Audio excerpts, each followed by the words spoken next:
Thank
which presents a concept how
peaceful and harmonious vision of the world was encouraged by Gautam, a Polish philologist and professor of Sanskrit, to begin work on translation of Tanjali,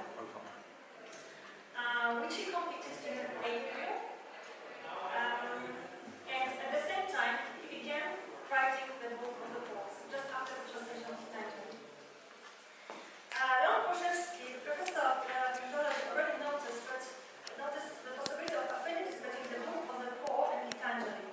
The results of latest studies confirm the validity of this groundbreaking suggestion. In establishing the relationship between Gitanjali and the book of the poor, one must first distinguish the parallels that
camera से कुछ select किया था क्या base of Indian humans, और which check constitute करना general and lyrical Setting में, soul, हाँ। compatible with all pity ऐसा नहीं होगा and which is. माइक से कोई दिक्कत नहीं Hence, also in the book of the Poor, we observe a widely development of the Christianization and at the same time the loss of Promethean symbolism and the development of psychological symbolism. A phonic organism for the purpose of symbolic musical expression of the self-revealing mystery of existence or its essence, one at the same time lyrical subject and nature.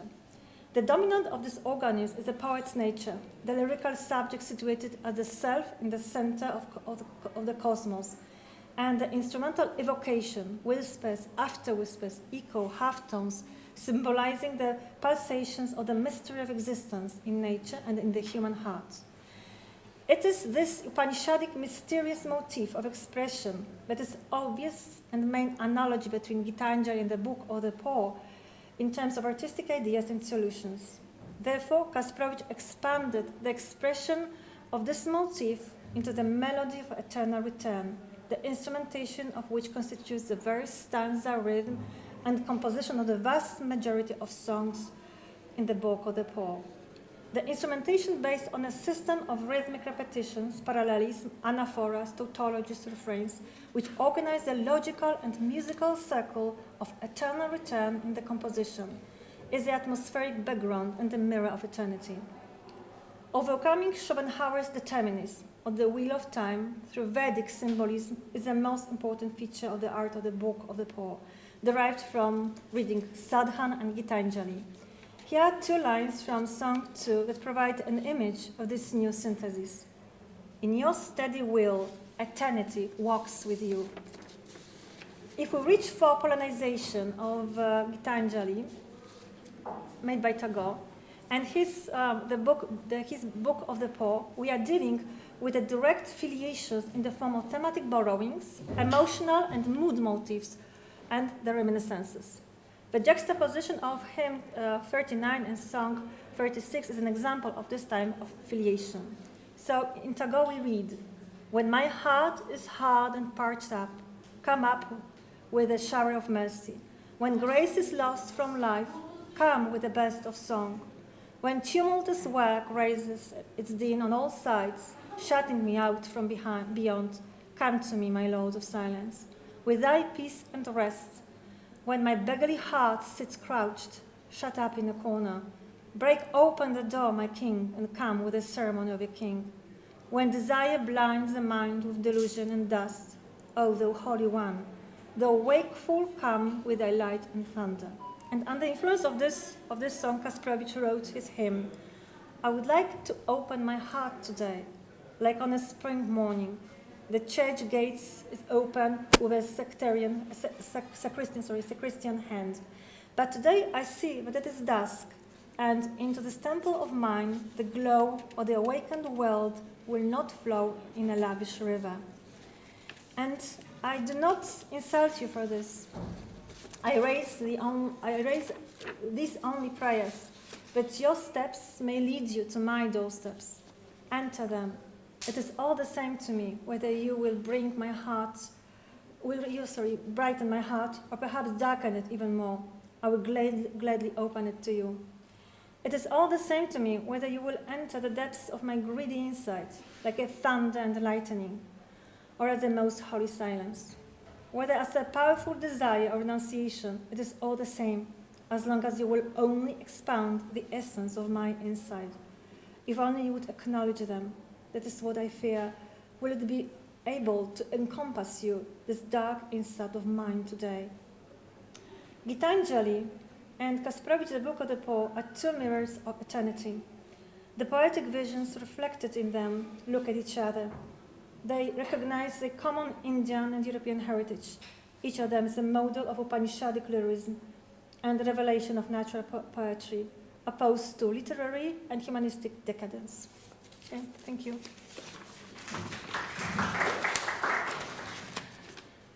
Thank you, Joanna Tuczyńska.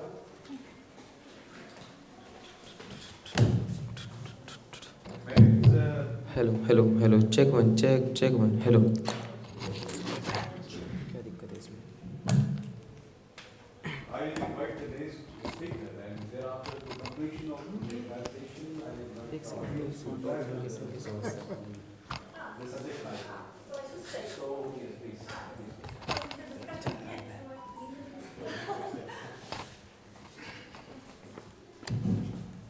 Dr. Mutinda Mutisya, Institute of Technology and National Studies in Arabic area.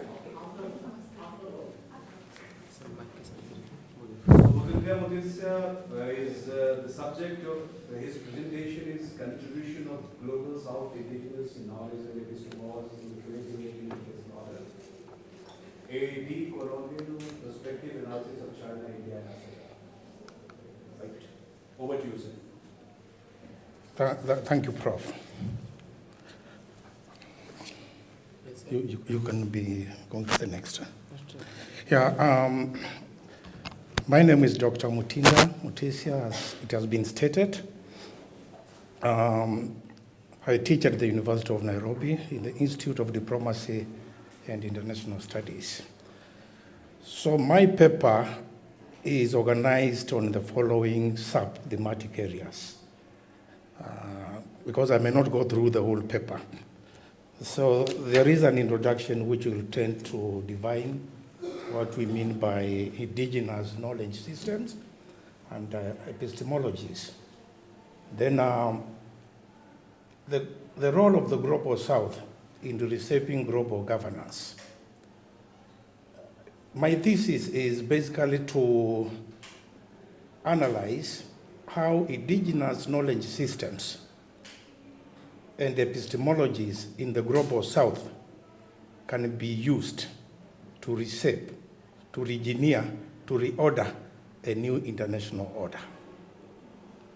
We hope we understand the current international order, the way it is Western-centric and hegemonic in nature. And there is a great move pioneered by China, India, and other Global South countries to re-engineer the global order for the benefit of the entire humanity. And therefore, indigenous knowledge systems refers to the traditional knowledge philosophies and governance models developed over centuries within indigenous communities. These systems are deeply rooted in cultural traditions, oral histories, and collective experiences of the Global South countries. So therefore, the world has been predominantly governed by Western paradigms, emphasizing mechanistic, hierarchical, and individualistic models. China, India, and African nations are challenging this dominance by promoting alternative worldviews based on indigenous epistemologies. The shift from a unipolar, Western-dominated, to a multipolar world order is being driven by China and India's economic growth, military strength, and technological advancements.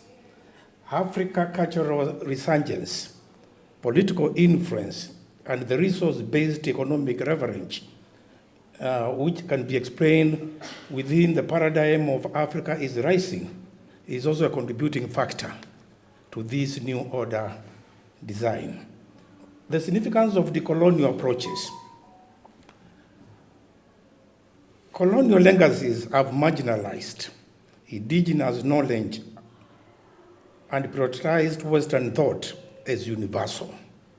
Decolonization of knowledge means recognizing and integrating diverse ways of knowing into global governance frameworks.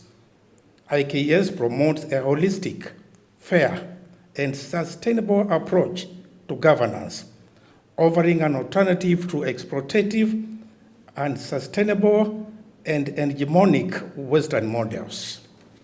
Western knowledge systems and their dominance in the global system. Western philosophies have reshaped governance structures, economic policies, and global institutions. These systems quite often prioritize economic growth over sustainability, individualism over collectivism, top-down governance over participatory decision-making structures. Alternative knowledge systems, including IKS, have been deliberately marginalized, limiting the diversity of thought in global governance. China and India's economic and political transformation. The rise of China and India has challenged this Western economic hegemony. For instance, China, rapid industrialization, infrastructure development, symbolized by Belt Road Initiative, and technological innovation is a good example. India growing economy, digital transformation, and diplomatic influence through the Global South Cooperation is another good example. These nations are redefining global governance by promoting indigenous values and philosophies, which can be harnessed to create a new international order. African growing influence in global governance. African nations are not left behind. They are reasserting their cultural and epistemological identity in global narratives. Africa contributes to governance solutions through indigenous conflict resolution mechanisms, for example, the Ubuntu-based mediation, which solves conflicts, regional conflicts, interstate conflicts, through African mechanisms, traditional agricultural practices for sustainable farming, and the Pan-African movements which advocate for equitable global policies. Therefore, there is a shift towards an inclusive global order.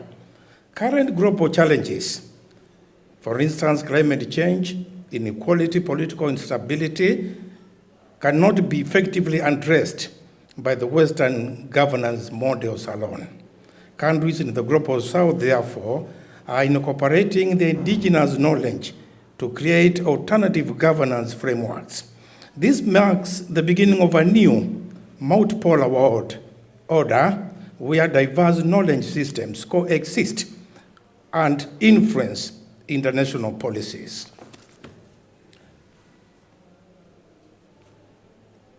The role of China, India, and Africa in promoting IKS, Indigenous Knowledge System.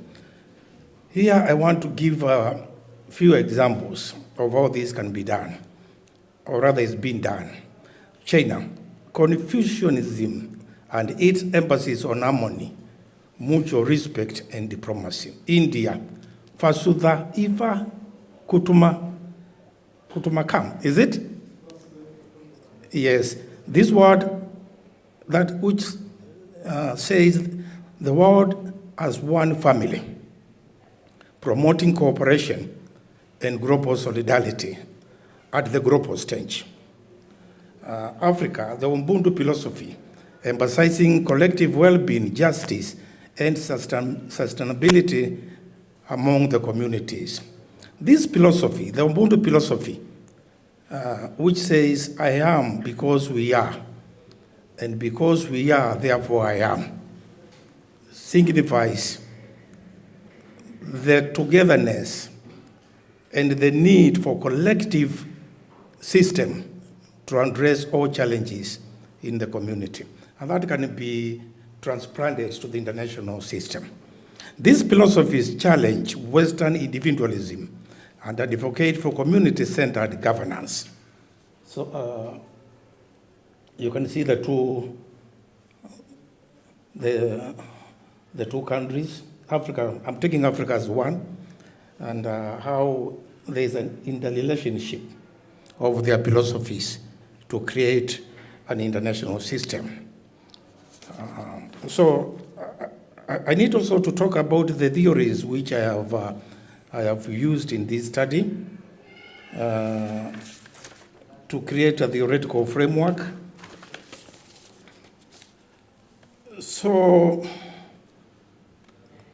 yeah, there are some scholars who have quoted there, but that is not of significance. You can read on your own. I've also talked about China, India, and the philosophies are more of an emphasis and Ubuntu philosophy of governance. Let's move on. Yeah, agroecological practices for food security in Africa. African nations increasingly adopt. Are you there? You can move. Move. Yes. Indigenous knowledge and sustainability. So I submit that IKS is a good alternative to Western development models. Western governance models often prioritize economic growth over sustainability, which leads to environmental degradation. IKS promotes balance between humans and nature, offering alternative solutions to global challenges. This morning I was listening to the philosophies and the arguments of my fellow scholars here, and it agrees with what I'm saying here. But their application was on the domestic level.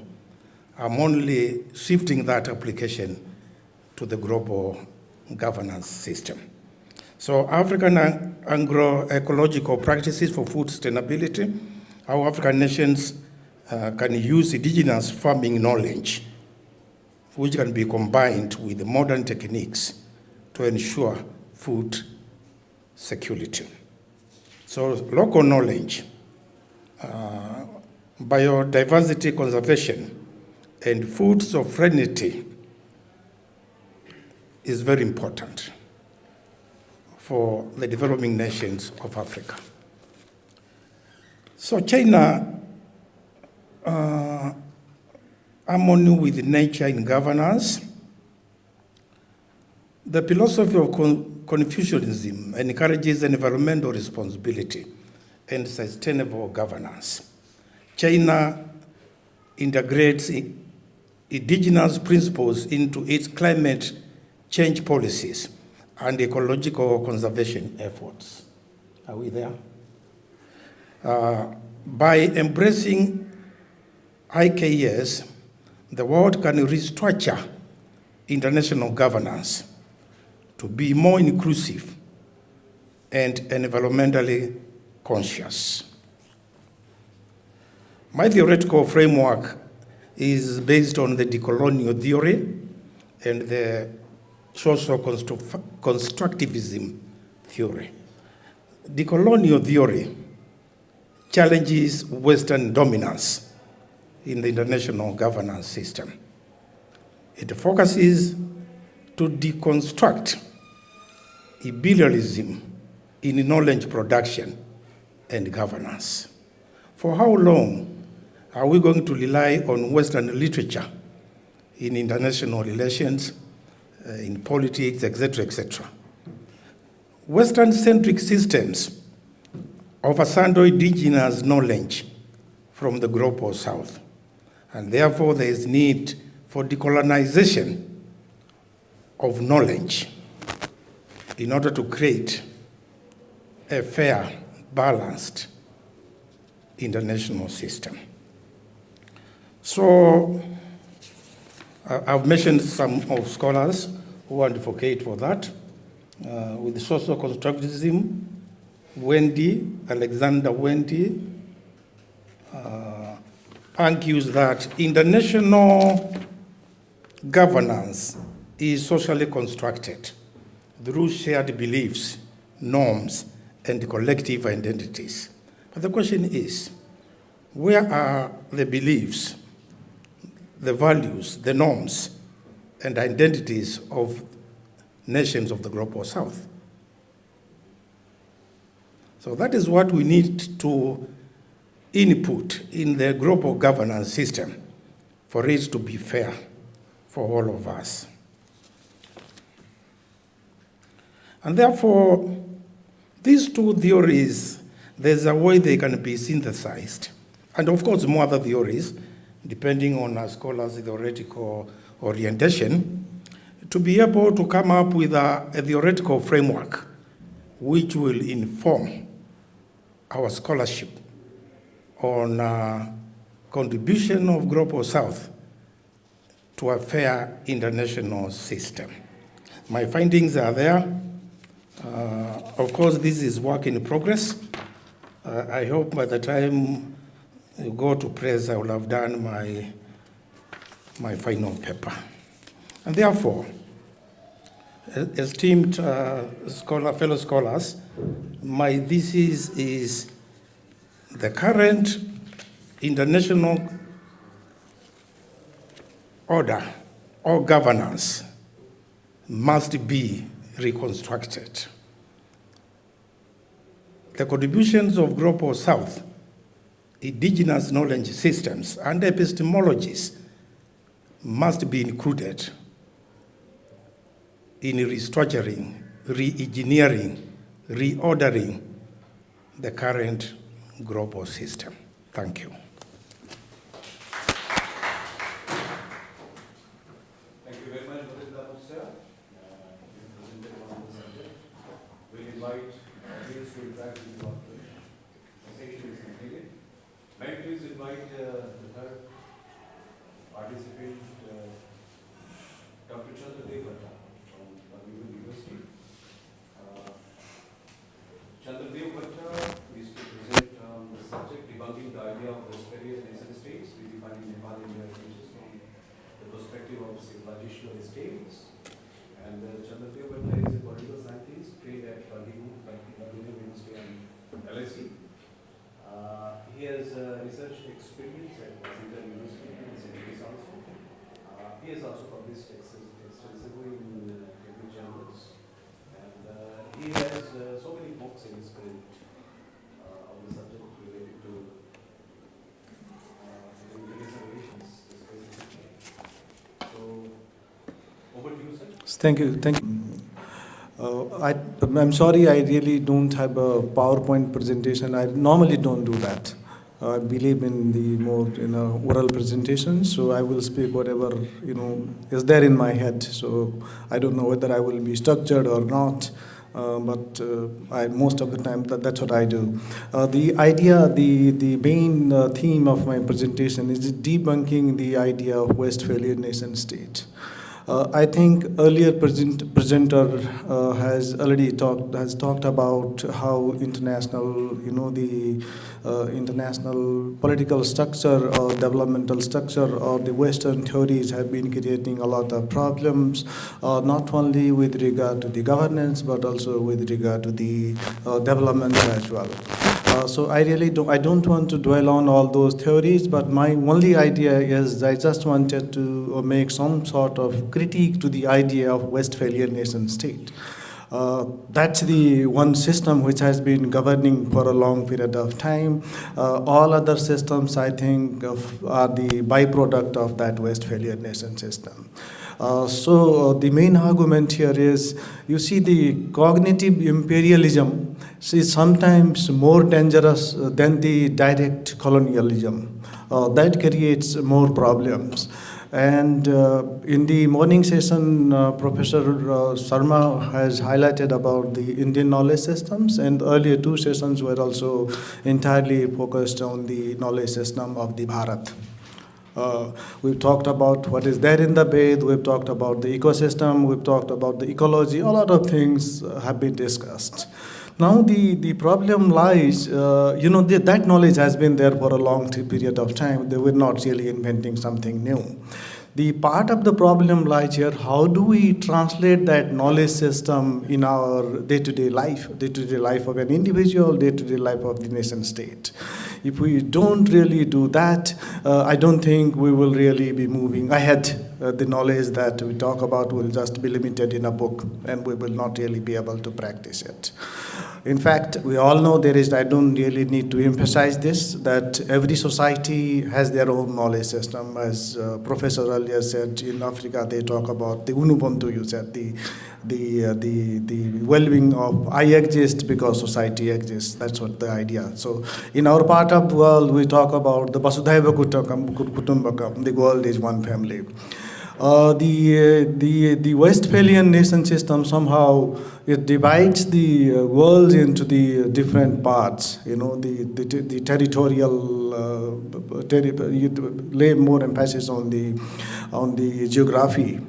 Whereas the societies like Nepal and India, we've been sharing, these societies have existed before the idea of nation state came into being. We may not have been exactly in the same form as nation states do have, but we have a more profound historical background than the idea of the nation state. As a Rajya, we have existed. We can find the name Rajya being mentioned in the Rig Veda and everywhere. So the society has been there, and we have existed as a society for a long period of time before the invention of the Western knowledge system that we talk about. Then again, I think we have to be quite clear about the fact that the West and East is the imagination into the minds of people.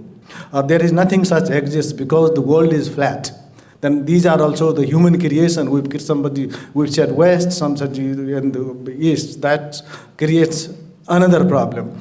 So despite the fact that these societies have existed for a long period of time, before the idea of nation state came into being, there was I don't see much of a problem. We can see the harmonious relationship between the countries. Basically, I'm talking about the Nepal-India relations.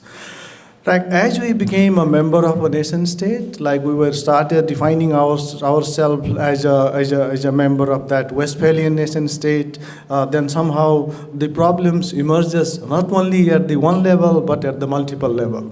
The biggest problem I see is that when we talk about the civilizations, the idea of nation state not only divides the people or the territory for that reason, but it also divides our gods.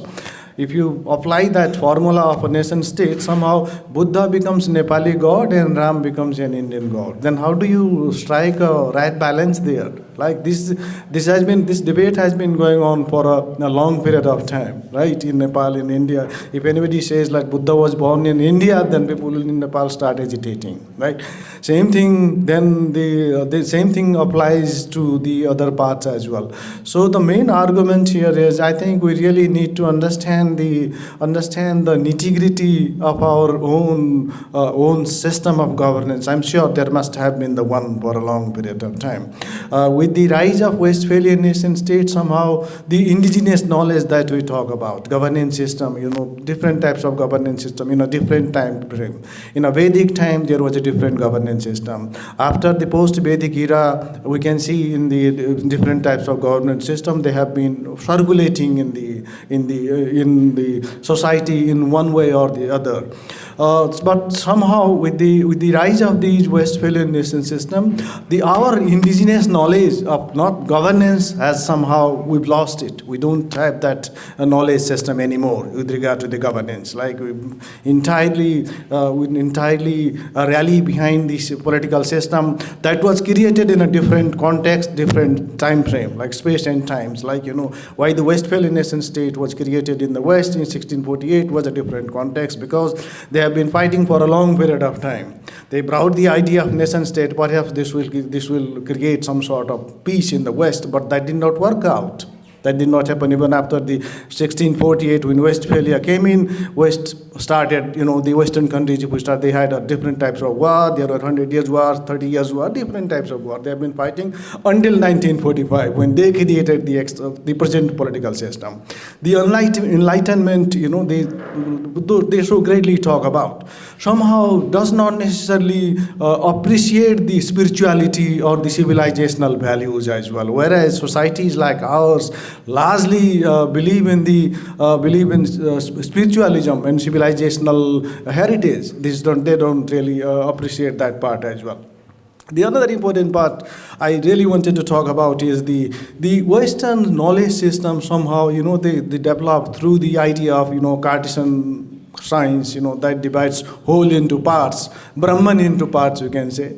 So that divides whole into parts. That does not necessarily unite societies together. Whereas the very idea of Vasudhaiva Kutumbakam, that brings societies together, and it provides a lot of opportunities for different types of ideas as well. Like if you talk about the liberalism, West always talks about the liberal values. Liberalism was the biggest problem in the West for a long period of time, because they have been fighting for it. They did not really get it. If you talk about liberalism here. I think the whole idea, the whole different types of religion, different types of texts, different types of knowledge system, the idea of multiple gods, they have existed side by side, because liberalism was never a problem in this part of the world. We really did not have a problem with the liberalism, whereas the West, it has been suffering for that for a long period of time. That's why they put a lot of emphasis on that certain facts, certain concepts, like this has to be like this. Then somehow, in the morning, there was a very important point was raised, like West was in the dark, 1,000 years of in a darkness, like, as how has West become all of a sudden, how it got the enlightenment that it has got today, the development path that it has achieved over the period of time. There has been a lot of, I think, so somehow with the passage of time, we started not believing ourselves, own knowledge systems, like Angus Madison was quoted in the morning. The enlightenment, many things were quoted. So we lost our own knowledge system. Once we lose that knowledge system, then West started civilizing us in one way or the other. They came up with the civilizing missions. Then this is how your government system should run, and we've also followed that system. So somehow that system created a fundamental problems for the states like Nepal and India, which truly believes in the civilizational values and civilizational ethos for a long period of time. But with the arrival of these ideas, the Westphalian nation state, then you're more secular. I'm not really promoting, I'm not against any ideas, okay? I'm just pointing out the secular. You don't really have to believe in the religion, not necessarily dharma, which has a different meaning. They don't really go together. That's how the problem came about. Then talk about the development. I think I really, the way the idea of development has been floated for a long period of time, it has not really helped countries like Nepal, India. I just wanted to point out, I'm sure you must have read it, in 1951, that was right after the formation of this current political order, 1945. They come up with the idea of the development. Like if countries wanted to develop, they have to surrender their values. 1951 UN document, you can Google it, you can find it out. Any countries, whoever wanted to develop, they have to modernize themselves. So in the course of that modernization, you need to surrender your certain values. So if you surrender values, you become modern, you become a development. Your Rusto's, the development theories, 4 stages of the development theories that Rusto talks about, largely emanates from that idea. 1951, then the 2005, almost, the 50 plus years, then they said the prescription that we provided in 1951 is fundamentally wrong, and countries are now, they can decide how they wanted to develop on their own way. So there are some fundamental problems with the theories, with the ideas that was developed in some other parts of the world. I think knowledge is always contextual. So our society, for a long period of time, we still practice certain values which has been there for a long period of time. Like we do the Bhumi Puja. Right? This has been there for a long period of time. So while society is practicing certain traditional values till today, state itself has become a modern and Westphalian. So there are some sort of contradiction between the values of the state and the values of the society. So if we really don't bridge these two values, I think this will not can only create contradictions between the state, but it will also create a problem within the state that can be seen within Nepal or in India itself. There is a conflict between state and nation. Nation belongs to us, but state does not belong to us. That's the the fourth world geopolitics that talk about the identity politics. Entirely, this nation belongs to me, this language belongs, the region belongs to me, but the state as us, Bharat or Nepal, because this does not belong to me, because it's not been working for us. So somehow if we don't really contextualize the ideas, I don't think it's really going to help us with regard to the governance, with regard to the development or anything else. Like now, particularly if you talk about the Nepal-India relations, like For a long period of time, as I said in the beginning, we really did not have much problem.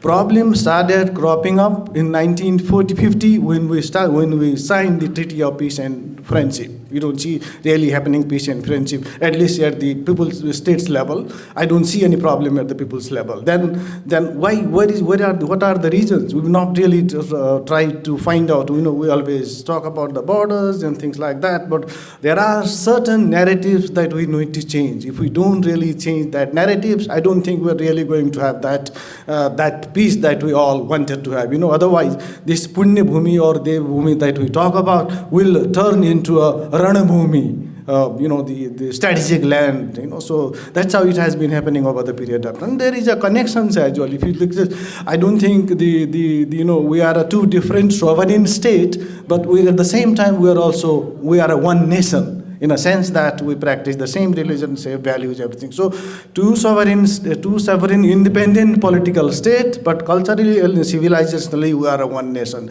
Did we ever try to reflect on that fact? If we don't really see this fact, because we don't do that, because both of us are a Westphalian nation state who largely believe in the idea of secularism, where the space of civilizations and culture does not have any space in there. So unless and until we unpack these all things, I don't think we will really going to have a peace in a real sense of the term, I would say. So I just wanted to the connections, if you talk about the Nepal-India relations, they have been largely for a long period of time have been dominated, likely influenced by say 5G. I don't know, many of our foreign friends will not understand this one. 5G means 5G. First one is Ganga, Gayatri, Gotra and Gaya, 5G.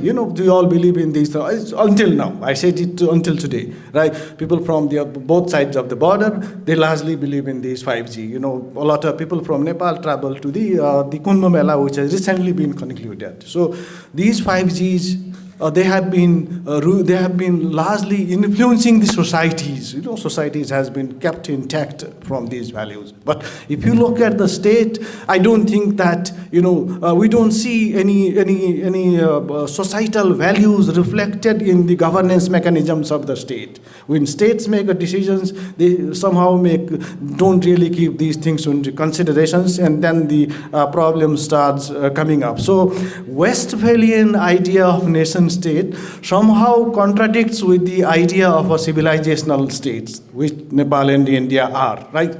Civilizational state, in a sense, I think today every state, they say that all of them are a civilizational state today. That trend has also increased. Europeans are claiming that we are also a civilizational state. Russia, if you like, I'm sure you must, if you have read one article that Putin has written, 5,000-word article just before the start of Russia-Ukraine war. He said Russian and Ukrainians are the same civilizations, and that's why, that he came up with the different types of propositions. China calls itself as living civilizations, with uninterrupted history, about 5,000 plus years of history. So these, there is some sort of revival of civilizational values as well. And I think we should appreciate this revival. Somehow we take these values as a problematic. I don't think the civilization is a problematic in a sense that if the India was a Sonia ki chidiya for many thousand years, for thousands of years, then how has that happened? Perhaps the knowledge must have come from the civilizational, from the scriptures only. So it's only the recent phenomenon which we have developed. So, we have reached to the point where we cannot really use our own language. I have to speak in English. Tutti-futti Angrezi mein bolna padega. Now, that's the problem, that's the civilizational problem. When we cannot express ourselves in our own knowledge, in our bhasha, then that creates a problem. Otherwise, if you have just that correct, I'm sure you must have read about Kalidasa. He writes in a Raghuvansham. The first sloka of a Raghuvansham is, I don't exactly remember it, but the relationship between these two countries I wanted to say, but I just wanted to emphasize, between Nepal and India. It's like, the Shiva is incomplete without Parvati, and Parvati is incomplete without Shiva. Same thing goes for the word and Sabda and Akshar, the voice and the letter. The voice is not complete without letter, and letter is not complete without the voice, because the voice is translated into word through symbols. Like, that's why, त्यो बागर्थे प्रतिपत्तये बागर्थे प्रतिपत्तये जगता पितरो बन्दे पार्वती परमेश्वरी. That's the first sloka of Raghuvansham. So these are you cannot really separate. One becomes incomplete in the absence of other. Nepal would become complete in the absence of India, or India would become incomplete in the absence of that civilizational connection. If you, the Kali Gandaki River, how many of you have visited, or how many of you know about it? The famous temple of this in Odisha, Jagannath Puri, was built entirely from the stones. The stones were brought from Kali Gandaki River, that Saligram. Same thing goes for the temples in the south, in the south, which is I just don't remember the name of that temple. It's quite famous, the entire base was built from the stones that were brought from Kali Gandaki River. So Kali Gandaki River, if you read in the Indian literature, not today's literature I'm talking about, nobody knows about today, because we've started, we don't really read history. They call that region as a Vishnu Desha, because the Vishnu temples were brought from the stones there. Like, same thing, the civilizational link, if we really wanted to go, Shiva lives in the Mount Himalaya, and the Vishnu lives in the Kshir Sagar, which is Samudra. Right? So if you disconnect one country from the other, our civilization is also not really going to be completed. So there are three things I think we really need to look into if we really wanted to improve the relations. Otherwise, there is a slok in Sanskrit, aham yug dharmasya vartate kasya dosadam. If we don't care about, then who will care about? So aisa chalega to chalega. Otherwise, I think the nitty-gritty, why these problems are happening as they are, there are some narratives we need to change. Of course, this is a grand narrative, changing about the idea of the Westphalian idea of nation state, and replacing with some other idea is a big challenge. It's today we talk about the changing the order, we already see a lot of problems happening, around the world. But at some point of time, I think if we really wanted to maintain our sanctity as a civilization or a nation state, there is a room, there is a time that we also need to work on these things. I think otherwise, I don't think we really could. We really can't have the relations that we wanted to have. The capital formation process is not in our favor, because if you look at 40% of Nepalese, they work outside of Nepal. Most of them are in the West Asian countries. They're in the South Korea or the Western countries. So they have a different worldview then. These people will not really care about the civilizations like they will. So in the past, most of the people used to come to India for not only for the work, but also for the higher education. Very few people would come these days to India for the higher education side. So in the past, most of the people say, they used to meet in Banaras. Now that meeting point has become Boston or Bahrain. So things are changing, but at the same time, the duty falls upon us to relook into the relation from a different perspectives if we really wanted to improve the relation. So first thing, I think there are some theoretical or conceptual issues that were thrown out in the market, the Western literature. So I think we really need to look into this, whether they are really suitable for us or not. Knowledge is always a contextual, it's a time specific, it creates its own dynamics and its own type of imperialism. With this, I will conclude my remarks, and I will be more than happy to take the questions during the discussion period. Thank you. Thank you for the opportunity. Next speaker is Dr. Nisanka Sanjeevani Ariyanthane. She is from University of Ruhuna, Matara, Sri Lanka, and she has to present her paper on the subject, Indigenous Epistemology in India and South Asian countries and its potential to challenge Western knowledge hegemony. Right, over to you.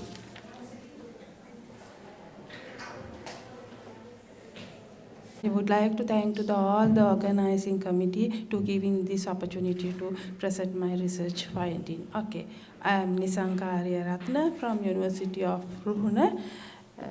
My department is Department of Public Policy. So my topic is Indigenous Epistemology in India and South Asian countries and its potential to challenge Western knowledge hegemony.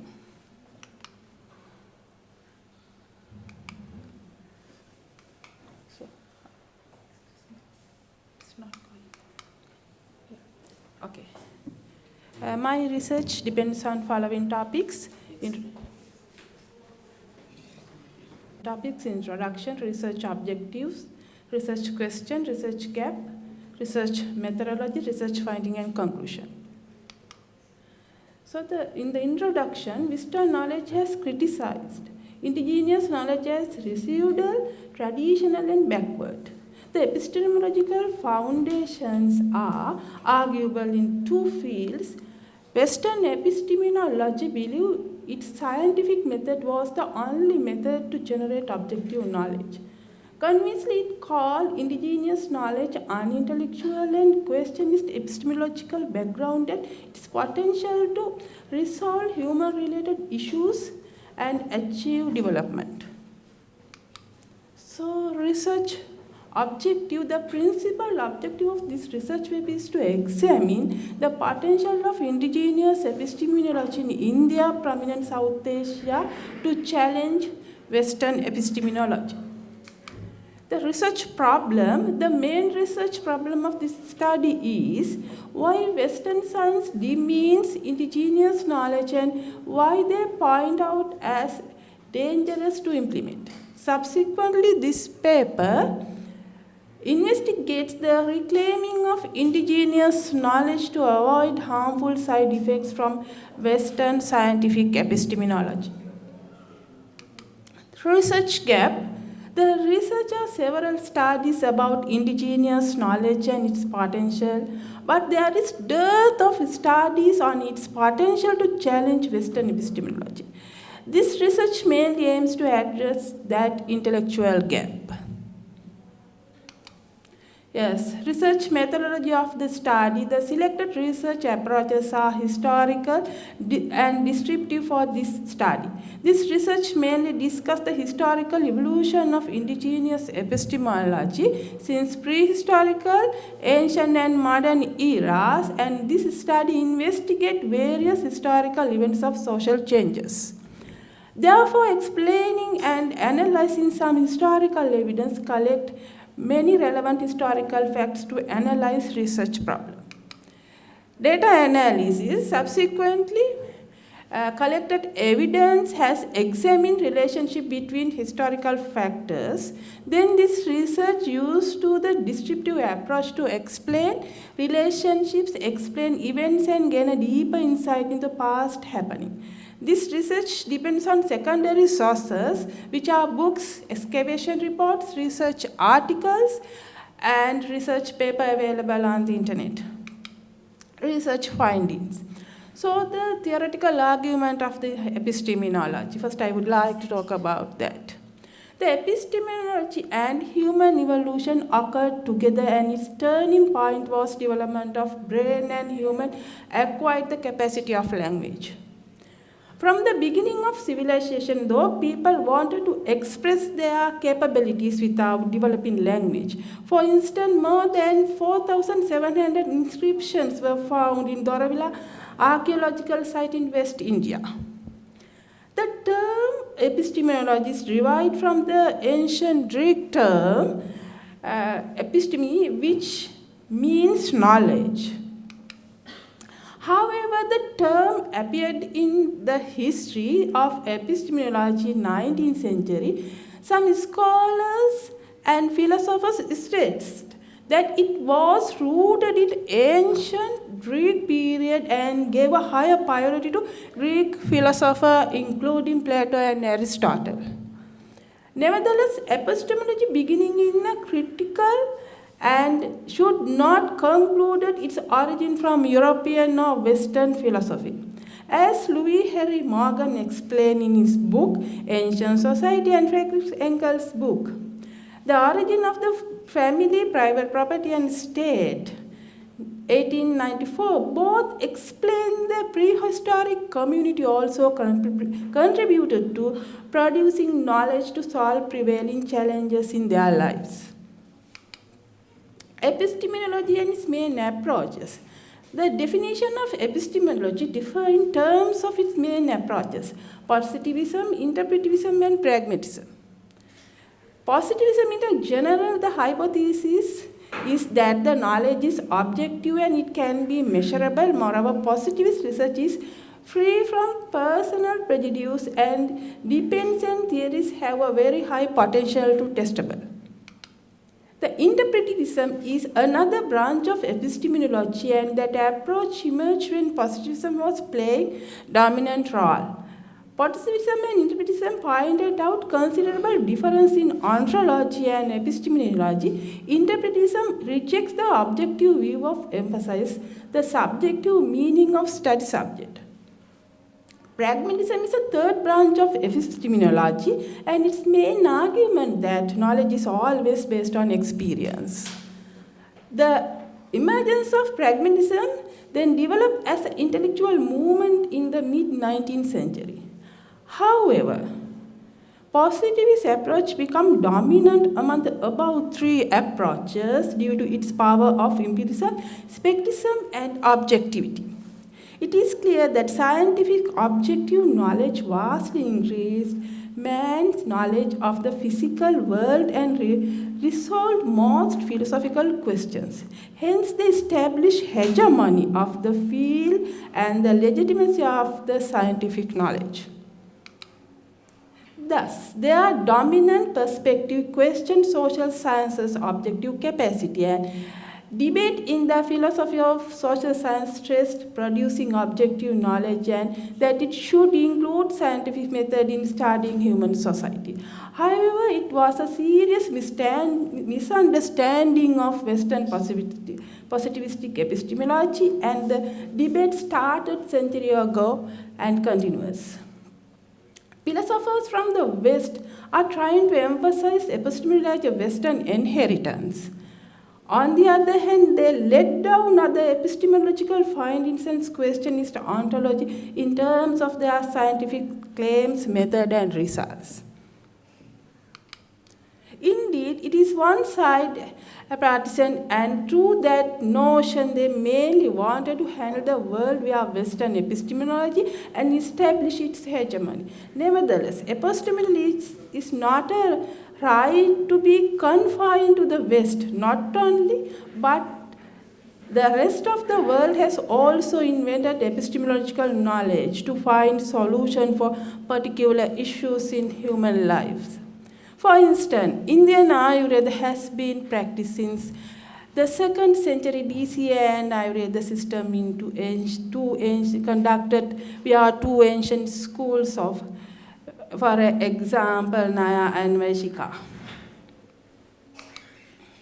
So I would like to here mention one of the statements by Swami Vivekananda. So every system of philosophy in India is a quest for truth, which are one and some always and everywhere. The modes of approach differ.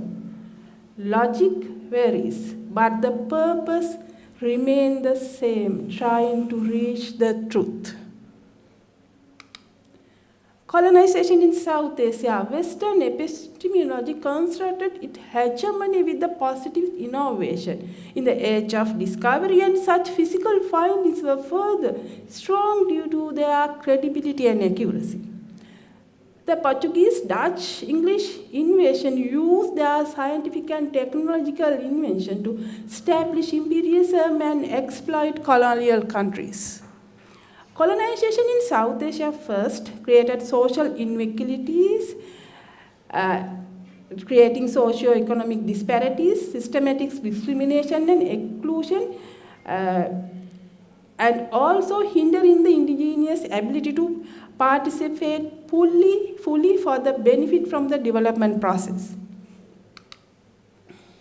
So now I am moving to look at Indians' potential to challenging Western knowledge hegemony. In Bharat, historically inherited several epistemological patterns, including music, dance, Ayurvedic medicine, food, spices, architecture, clothes, yoga, meditation methods, etc.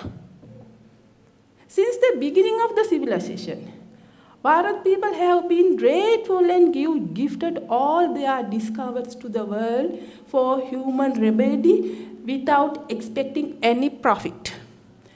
Indian epistemological knowledge lines were continuously developed over the millenniums before the arrival of colonizers. Particularly, the in the British colonial want to give a natural debt to the local knowledge, and they questioned its positivist background and criticized it as a non-scientific knowledge. Through that propaganda, their long-lasting effort was establishing the Western knowledge hegemony against the remaining indigenous knowledge in India. The colonials forcefully replaced their epistemological tradition and pressure to people to use them. The East India Company played a prominent role under that. In other words, British wanted to control emerging local epistemology, local industry, production and innovations. Thus, the colonials' long-term and hidden purpose was to wipe out local epistemological knowledge and emboss the Western epistemology to dominate, exploit and capture resources in India and other South Asian countries. Before colonial arrived, India had developed a particular epistemology with their identity since early civilization. In contrast, colonial never examined its value, only questioned its a positivistic approach and deemed it as a piece of local primitive knowledge. Even the early stage of Indian epistemology, when the exchange followed the do not harm policy, because Indian epistemology, so in the ancient India, so they exchanged their knowledge, but they used do not harm policy for neighbors' freedom. For instance, the great Emperor Ashoka. Buddhist epistemology carried beyond India, and his efforts tremendously helped to develop new cultures based on that particular Buddhist epistemology in many countries. After Third Buddhist Council, 250 BCE, he sent the great message through great monk Mutinda. So, even in the early period, Indians highly concerned about epistemological knowledge. Before giving that deep Buddhist doctrine to Sri Lanka, it measures epistemological strength of the Sri Lankan king. According to Mahavansha was one of the Quranic book, in very old one in Asia. It mentioned like that the great monk Mutinda asked the following questions from the king Devanampiyathissa. So that time king was the Devanampiyathissa. So he asked following questions. What name does the tree bear, or king? This tree is called a mango. Again, question asked from monk Mutinda. Is there yet another mangoes besides this? There are many mango trees. Again, question. And are there yet other trees besides this mango and the other mangoes? Answer. There are many trees, but those trees that are not mangoes. So after that question, so then monk Mutinda identified the wisdom of the monarchy. After that, so after conversation, understood the wisdom of the monarch and absorbed the deep doctrine. And then monk chanted the Chullahati Padma Sutta. The next series of skilled knowledge was received Sri Lanka by the great Emperor Asoka's period again. His daughter, Bhikkhuni Sanghamitta, she brought the southern branch of the Mahabodhi to country. That visit was vastly beneficial to Sri Lanka, and with her several skillful people arrived with her in different crafts and disciplines like woodwork, indigenous medicine, and agriculture. They shared their experience with the locals. Most Sri Lankan historian notion was thought that new knowledge that Sri Lankan society changed positively. The above example revealed the early Indians' potential and honest effort to share their epistemological findings with the neighbors. Indian Ayurvedic medicine was seriously victimized by the Western medicine, and some scholars argue that Western medicine was introduced for the benefit of European in India and later extended to the Indian population as a tool of empire. Although colonial undermined Indian Ayurvedic medical system, it was one of the oldest medical system, and its potential was vast to do medical, surgical, mental and physical treatments. Historical records show Ayurvedic medicine has enriched almost all medical systems in many parts of the world. For instance, Egyptians learned Ayurvedic medicine through the sea trade with India. Emperor Alexander also brought it to the Greek and Romans during the invasion period of India, and then it reached east as a result of the spread of Buddhism. The British intention was to exclude other historically developed epistemology and control world through their scientific epistemology. Indian indigenous medicine was also one of the victims of the strategic project, and they destroyed its gradual developments. The potential and power of Indian indigenous medicine are uncountable due to its diversity.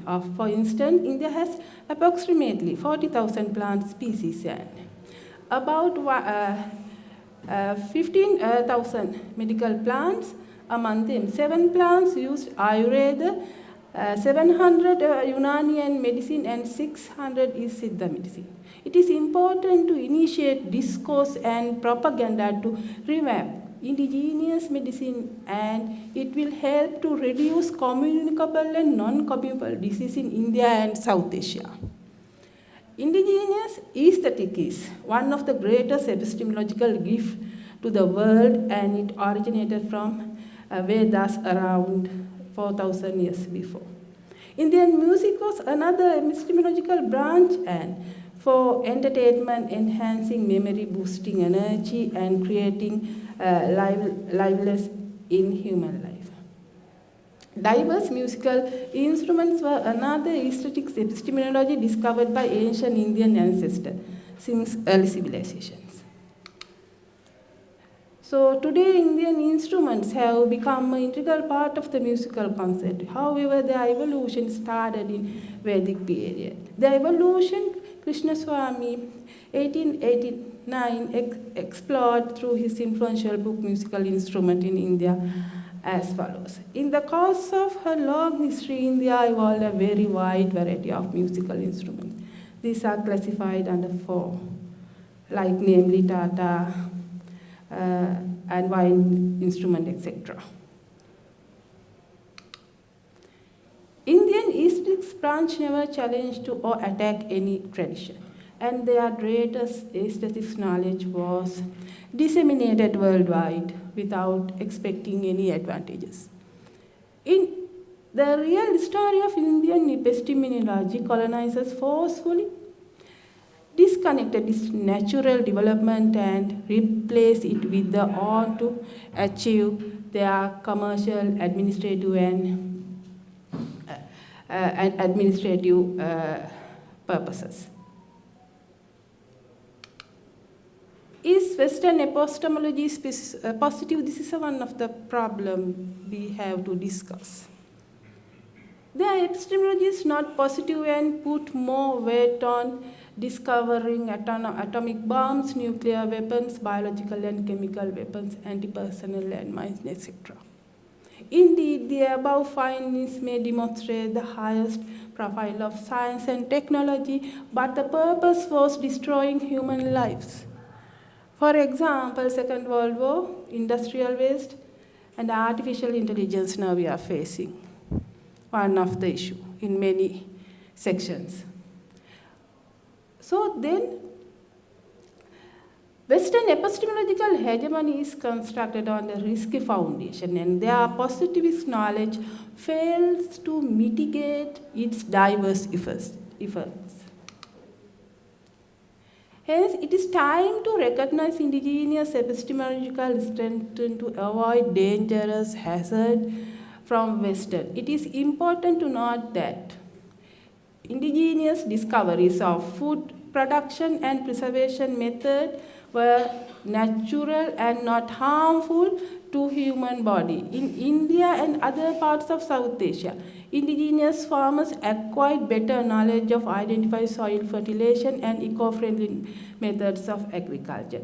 Indeed, more research is needed to be promote identify indigenous cultivation methods, seeds, soil selection and fertilizer making with are important to investigate and implement with existing agriculture system.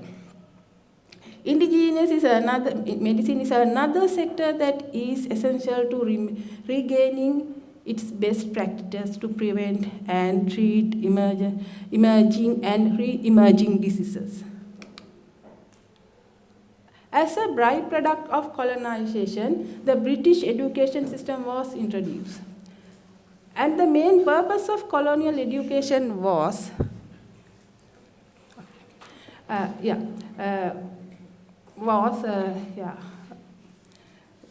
and main purpose of colonial education was assimilation, establish colonial-friendly classes and finding to work their institution. I think we need to think about new education system. I wanted to because India had a very rich education system in early it conducted through the ancient universities, Jagadala, Takshila, like that. So then I wanted to point out one of the statement also.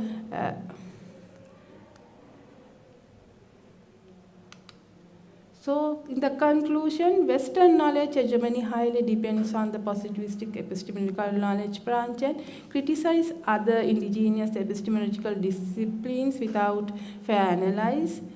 Indeed, colonialism mainly wanted to explain the territories, establish their power and exploit resources. Moreover, other epistemological power was used to achieve their expected outcome in colonies.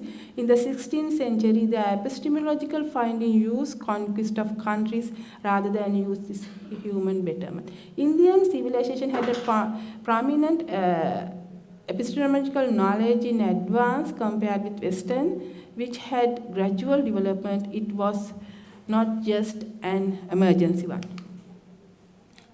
Moreover, South Asian epistemology was peaceful and always followed the do not harm policy, used enhanced quality of human life.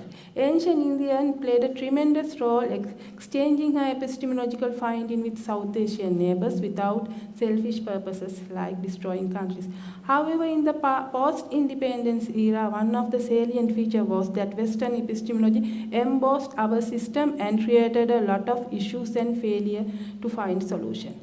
Undoubtedly, South Asian indigenous epistemology has vast potential to solving burning issues like poverty, hunger, unemployment, gender, environment, population, etc. So the Millennium Development Goals and afterward the Sustainable Development Goal introduced as a Western epistemological suggestion to mitigate the above issues.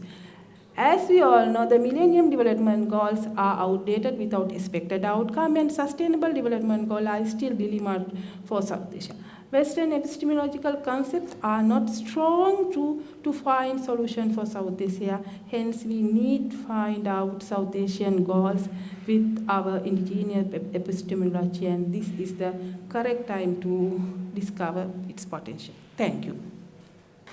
Thank you very much. Express my gratitude to all the presenters. But before that, I would like to conclude the presentations of the participants. It's a really very spirited session, and I would like to reassert that this session is the true representative of the theme of this very seminar, the reimagining and reclaiming the knowledge tradition of Bharat beyond boundaries and definitions. The first presenter of the today's session, Joanna Tuczyńska, she attempted to establish the inextricable linkages between the Indian philosophical tradition with that of the police. And in her research, Joanna attempted to delve deeply into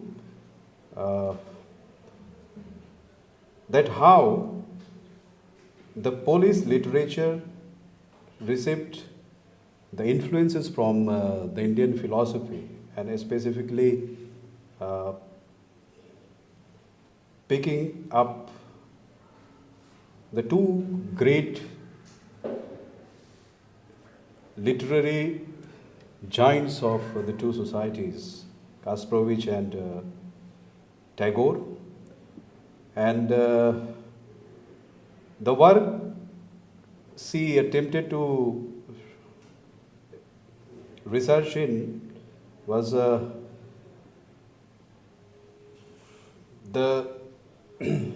Joanna Tuczyńska's article. And that article, in fact,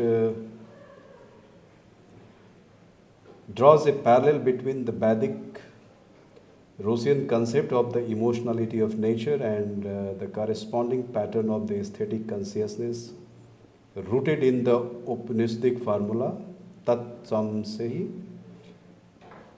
And Tagore's sadhana as the most important source of interpretation of Gitanjali, as well as the interpretative background of philosophical and literary parallels between the Eastern and Western culture. So, she in fact draws that how the Indian philosophical traditions influence the West, and there has been some indelible linkages that this continues to inspire us today even. And there is a need to more to delve to find out that how we can evolve the new knowledge, Kasprowicz and Tagore. The next presenter, Dr. Mutinda Mutisya, where Dr. Mutinda attempted to explore about the contribution of the Global South's indigenous knowledge and epistemologies in creating new international order. In fact, he attempted to draw emphasis upon that how global governance can be reshaped by drawing inspiration from the South indigenous knowledge system, IKS, which is, we popularly use IKS for Indian knowledge system too. So he, in fact, researched on the subject, taking case material from China, India, and African countries, and rightly attempted to reclaim the past glory, the legacy of the Global South, their inheritance, which continued inspiring for centuries, but the rise of West supremacists, the colonial invasions, destructions of their economy, making them subjugated politically, and robbing of their very knowledge system, imposing upon them their own, and thereby creating the world which is the West dominated, which is not just at all. And therefore, if we want a stable, enduring, sustainable future for the entire globe, bridging the divide between the North and the South, which is inherently creating conflict. Now we are reaching to the newer stage. 21st century is going to mark the rise of the global South. So the rise of global South can only be complemented with the knowledge system. That knowledge system need to be revived. And therefore, Dr. Mutinda basically delving into the Indian knowledge system, that how the Vedic parampara basically in India, Confucianism in China, and Ubuntu in Africa.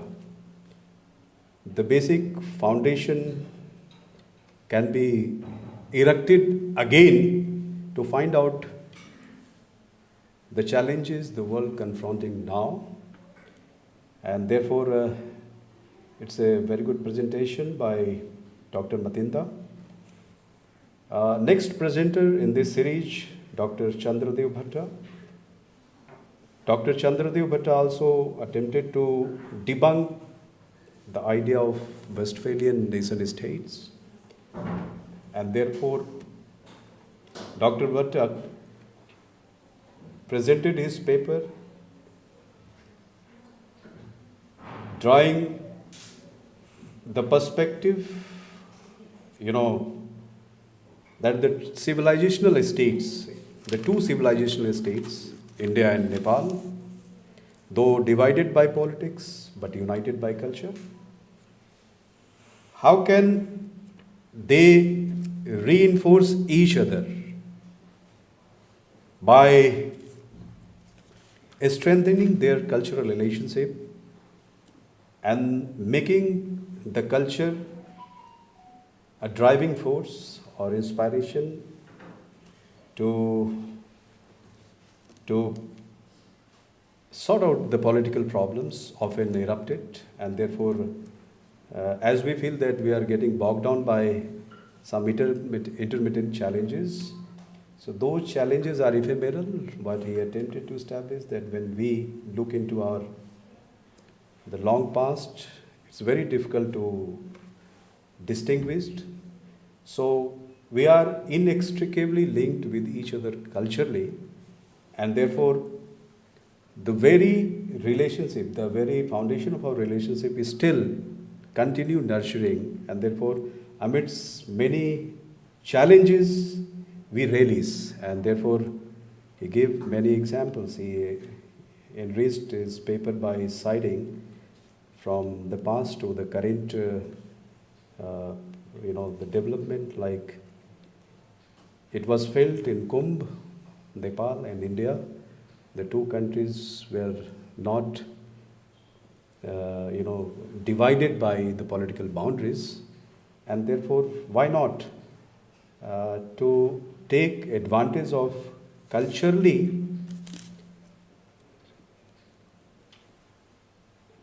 we are united. This sense must prevail to find out our some difficult political, economic, strategic challenges that we are facing in Southeast region.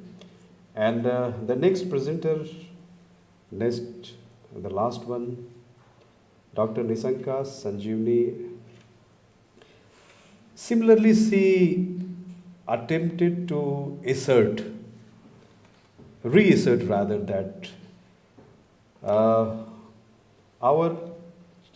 the challenges which are overwhelming us can only be resolved can only be tackled when we look back into our original indigenous epistemology, and India and Sri Lanka, like India and Nepal. India and Sri Lanka both share the similar cultural connections, and the cultural connections which are based on the sound basis, the knowledge system, the two share together can be the potent factor to make our relations enduring, and therefore also providing the world the real solutions. The solutions that now, as a negative spin-off effect, we've been seeing that the Western developmental models are creating some deeper problems, and those problems and challenges are very, very difficult and irreparable. And therefore, if we are looking for the 21st century's development model, if we are looking for the sustenance, we are looking for the humanity, we are looking for more enduring human values, then we need to enrich, we need to revive back the indigenous knowledge and local epistemologies, where the two countries, India and Sri Lanka, can pioneer. And with this, I invite the House, if you have any query, you can interact with the individual presenter, raise your hand, and to whom you are addressing your question, you please mention. Yes, over to you, please.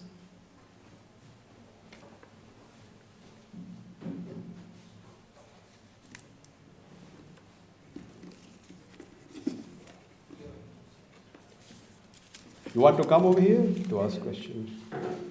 You can. I have